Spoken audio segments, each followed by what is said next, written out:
بسم اللہ الرحمن الرحیم۔ سلسلہ دروس احیاء العلوم بحمد اللہ تعالی۔ آج ہمارا درس نمبر 106 ہے۔ عظمت قرآن مقدس کے حوالے سے ہمارے دروس چل رہے تھے، تو آج ہم ذکر کریں گے قرآن مقدس، قرآن مجید، قرآن رشید کی کچھ باطنی اعمال و آداب۔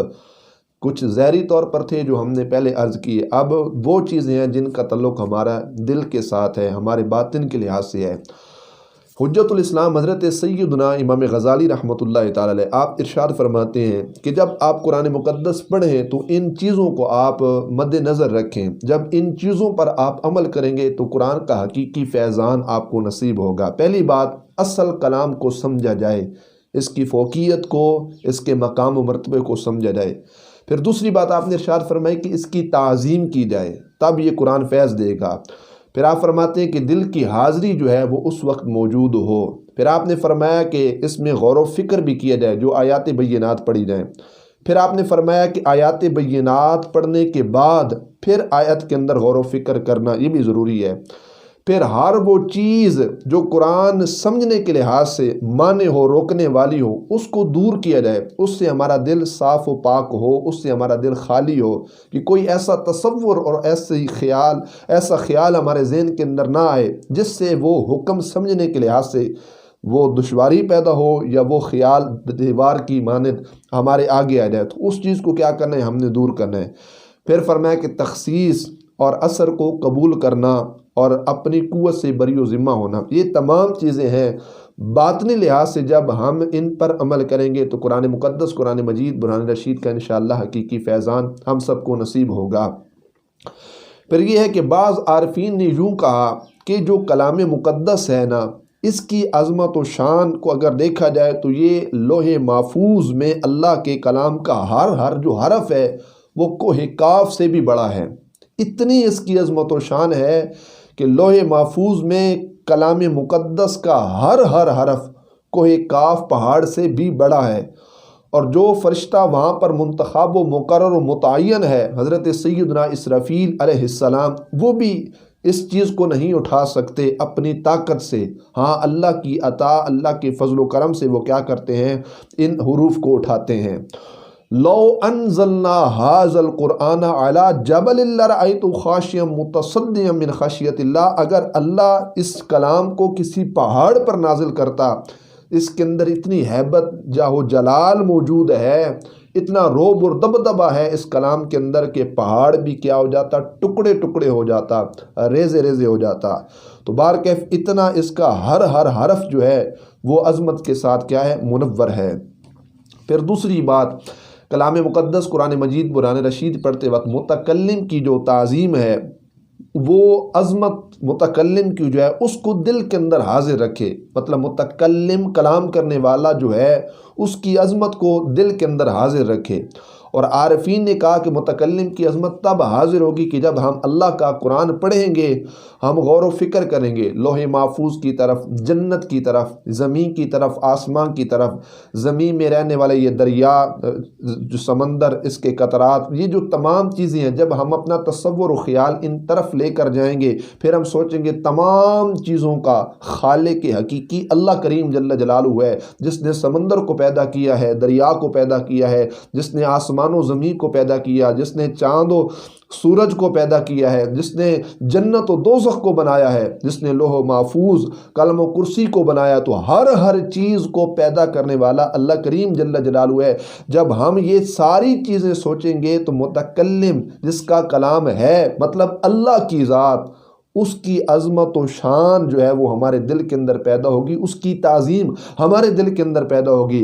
پھر متکلم کی جب عظمت اور اس کا ادب اور اس کا احترام اور اس کی عظمت و شان جب ہمارے دل کے اندر پیدا ہوگی، تو پھر جب ہم ہر حرف قرآن مقدس کا پڑھیں گے تو انشاءاللہ کامل حقیقی انداز میں اس کا فیضان ہمیں نصیب ہوگا۔ پھر یہ بھی بات صوفیاء، اولیاء، عارفین نے لکھی ہے صوفیاء کی اصطلاح کے اندر۔ وہ کہتے ہیں جس طرح قرآن مقدس، قرآن مجید، قرآن رشید کے ظاہری آداب میں سے ایک بات یہ ہے، لا یمسہ الا المطہرون، کہ آپ ناپاکی کی صورت میں جب وضو نہ ہو آپ قرآن مقدس کو نہیں چھو سکتے۔ اسی طرح صوفیاء کہتے ہیں کہ ہر وہ جو زبان پلید ہو، وہ تلاوت قرآن پاک نہیں کر سکتی، صوفیاء نے کہا۔ اور ہر جو دل پلید ہو، قرآن کا فیض اس دل کے اندر نہیں سما ہوتا، اس دل کے اندر قرآن کا فیض نہیں آتا جو دل پلید ہو۔ صوفیاء نے کہا کہ جب آپ قرآن مقدس پڑھیں اپنی زبان کو پاک کریں، مطلب جھوٹ سے زبان کو پاک کر دیں، اس زبان کو غیبت سے پاک کر دیں۔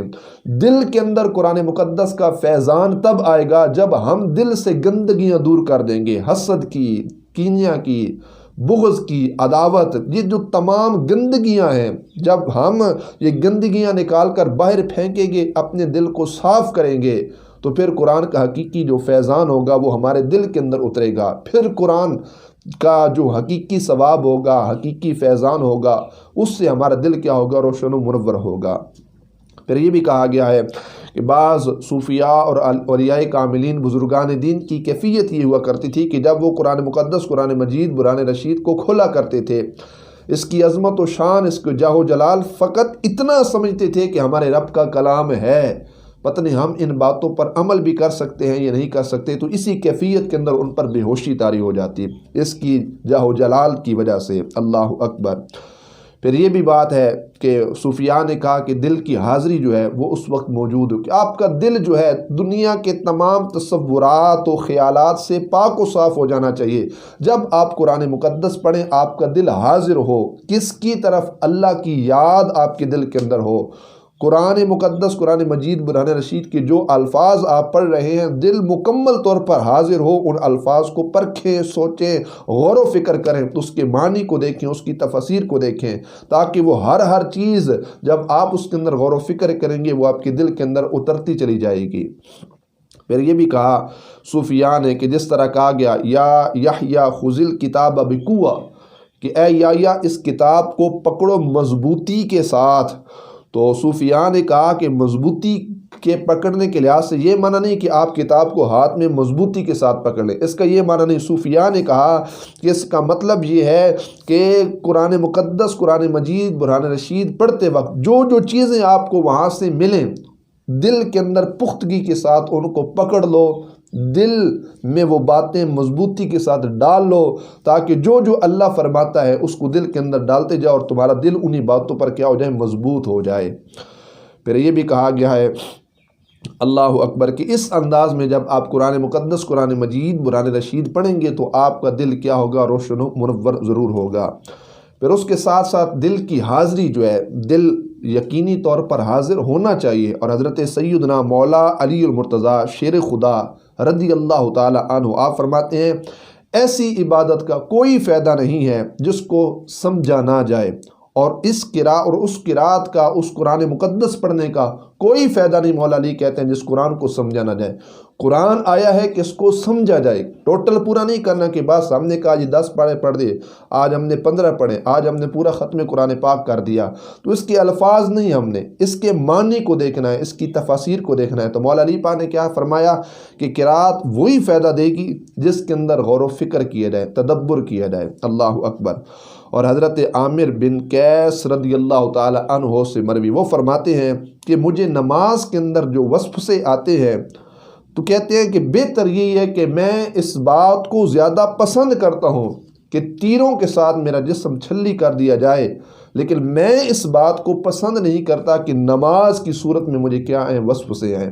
دل کی حاضری کا ایک معنی یہ بھی لیا گیا، صوفیاء کہتے ہیں اسی طرح آپ کی کیفیت ہی ہونی چاہیے کہ جب آپ قرآن مقدس پڑھیں آپ کو دنیا کا کوئی خیال، دنیا کا کوئی وسوسہ نہیں آنا چاہیے۔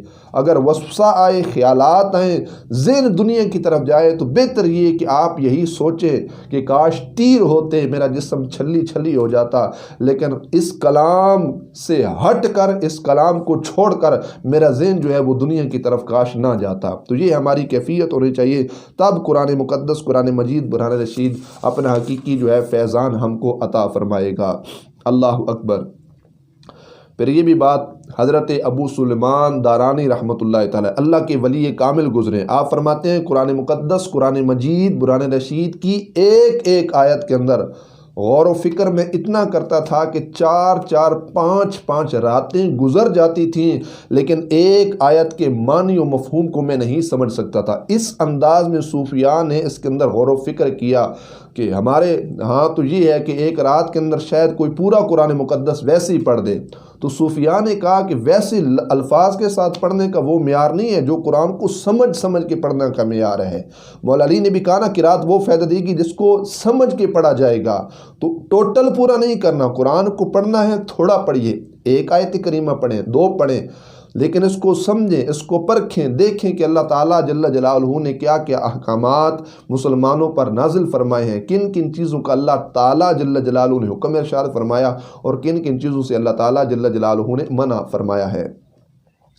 پھر یہ بھی دیکھیے کہ اس کے علاوہ مزید بزرگان دین، امام غزالی رحمۃ اللہ تعالیٰ لکھتے ہیں کہ ایک بزرگ تھے اللہ کے ولی کامل، وہ سورہ ہود کا تکرار کرتے، مطلب سورہ ہود کی جب انہوں نے تلاوت شروع کی، اس کے اندر غور و فکر شروع کیا، 6 مہینے گزر گئے، ان کی سورہ ہود ختم نہ ہوئی، فقط اس کے ترجمہ و تفسیر کو سمجھتے رہے کہ اللہ تعالیٰ نے کیا کیا چیزیں اس کے اندر ارشاد فرمائی ہیں۔ تو یہ ہماری کیفیت ان صوفیاء، ان اولیاء، ان عارفین کی طرح ہونی چاہیے۔ پھر یہ بھی کہا گیا کہ ایک عارف کامل تھے جو ایک ہفتہ میں 1 مرتبہ ختم قرآن پاک کیا کرتے تھے۔ ہماری کیفیت یہ کہ ہم پڑھنے پہ آئیں تو روزانہ کے اس بار سے 10-10 12-12 پارے ہم پڑھ دیتے ہیں، لیکن اس میں غور و فکر نہیں کرتے۔ تو بہرحال صوفیاء کا یہ انداز طریقہ ہوا کرتا تھا۔ بعض نے کہا 1 مہینے میں ختم قرآن پاک کرتا ہوں، بعض نے 1 سال تک بھی کہا کہ 1 سال لگ جاتا تھا وہ قرآن مقدس پڑھتے تھے۔ اب کیا صوفیاء کے پاس کیا وقت نہیں ہوا کرتا تھا؟ صوفیاء تو وہ تھے جو ساری رات جاگا کرتے تھے، اور ان کی زندگی کا مشن یہی ہوا تھا کہ وہ رات کو جا کر نوافل اور قرآن پاک کے اندر ان کی دل لگی ہوا کرتی تھی، وہ ان چیزوں کو اپنا ٹائم دیا کرتے تھے۔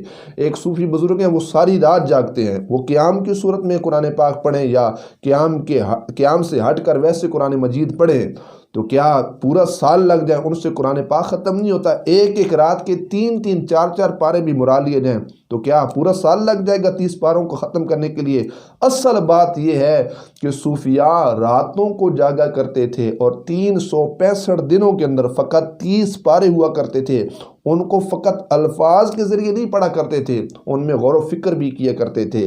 2-2 3-3 4-4 آیات بینات پڑھتے، ساری رات گزر جاتی، لیکن اس کے اندر فقط سوچتے رہتے تھے، غور و فکر کرتے کہ اللہ تعالیٰ جل جلالہ نے کن کن چیزوں کا اس کے اندر حکم ارشاد فرمایا ہے، اور اللہ تعالیٰ جل جلالہ نے کن کن چیزوں سے ہمیں اس سے منع فرمایا ہے۔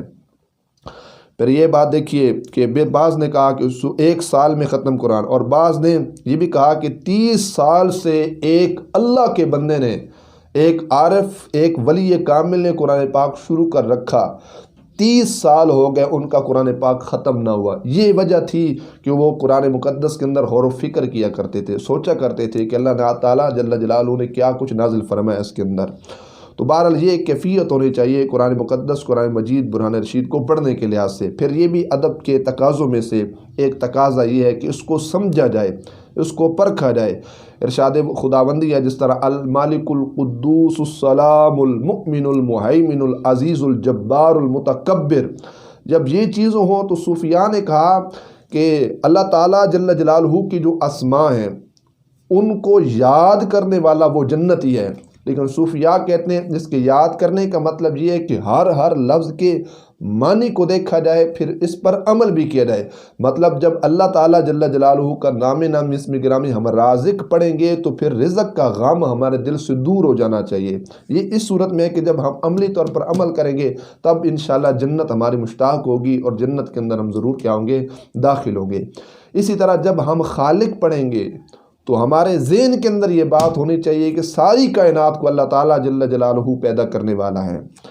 حضرت سیدنا رسول اللہ صلی اللہ تعالیٰ علیہ وآلہ وبارک وسلم ارشاد فرماتے ہیں کہ رسول اللہ صلی اللہ علیہ وآلہ وبارک وسلم، مولا علی نے کہا کہ رسول اللہ صلی اللہ علیہ وسلم نے مجھ سے جو بھی راز کی بات کی ہے وہ دوسروں سے مخفی نہیں رکھی، لیکن اللہ تعالیٰ جس بندے کو چاہتا ہے اپنی کتاب کی کیا کر دیتا ہے؟ سمجھ عطا فرما دیتا ہے۔ اللہ جس پر کرم فرماتا ہے اس کو کیا کرتا ہے؟ اپنی کتاب کی سمجھ عطا فرما دیتا ہے۔ پھر یہ بھی کہا صوفیاء اولیاء کاملین نے کہ انسان پھر اس کے اندر اپنا محاسبہ بھی کرے، مطلب جب قرآن مقدس قرآن مجید برہان رشید کو پڑھے تو انسان سوچے اولم یر الانسان انا خلقنہ من نطفۃ فاذا هو خصیم مبین، اے انسان بھول گیا کہ جب ہم نے تجھے ایک گندے قطرے سے پیدا کیا، گندے نطفے سے پیدا کیا، آج تو ہم سے جھگڑتا ہے۔ تو صوفیاء نے کہا جب قرآن مقدس پڑھا جائے انسان سوچے کہ میں کتنا لاچار ہوں، بے کس ہوں، میری کیا اوقات ہے اللہ کے سامنے، ایک گندے قطرے سے میں پیدا کیا، یہ اللہ کا کرم ہے، اس نے ہڈی گوشت جسم روح جسامت اعضاء میرے بنائے، پھر اللہ تعالیٰ نے مجھے پیدا کیا، تو یہ ساری کرم نوازیاں اس اللہ کی ہیں، جس اللہ کی اتنی کرم نوازیاں مجھ پر ہیں وہ اسی اللہ کا یہ کلام ہے، اسی کی یہ حروف ہیں۔ تو جب اس انداز میں تصور و خیال کیا جائے گا تو قرآن انشاءاللہ اپنا حقیقی فیضان عطا فرمائے گا۔ حضرت سیدنا مولا علی المرتضیٰ شیر خدا رضی اللہ تعالیٰ نے فرمایا کہ اتنا قرآن مقدس قرآن مجید قرآن رشید کے اندر غور و فکر کرو کہ اگر مولا علی کہتے ہیں کہ اگر میں سورہ فاتحہ کی فقط تفسیر لکھنے بیٹھ جاؤں 70 اونٹ بھر جائیں، سورہ فاتحہ کی تفسیر لکھتے لکھتے 70 اونٹ جو ہے وہ اس سے بھر جائیں۔ تو بس یہ کیفیت جو صوفیاء نے ہمیں درس دیا کہ جس انداز میں ہم نے قرآن مقدس پڑھنا ہے تو انشاءاللہ قرآن ہمیں ضرور اپنا فیضان عطا فرمائے گا۔ اللہ کریم جل جلالہ عمل کی توفیق عطا فرمائے، اور حجت الاسلام حضرت سیدنا امام غزالی رحمۃ اللہ علیہ کہ اللہ تعالیٰ درجات بلند فرمائے، آپ کی قبر انور پر اللہ اپنی کروڑوں رحمتوں برکتوں کا نزول فرمائے، اور آپ کے روحانی فیضان سے اللہ مجھے آپ کو سب کو مستفیض فرمائے۔ وآخر دعوانا الحمدللہ تعالی رب العالمین۔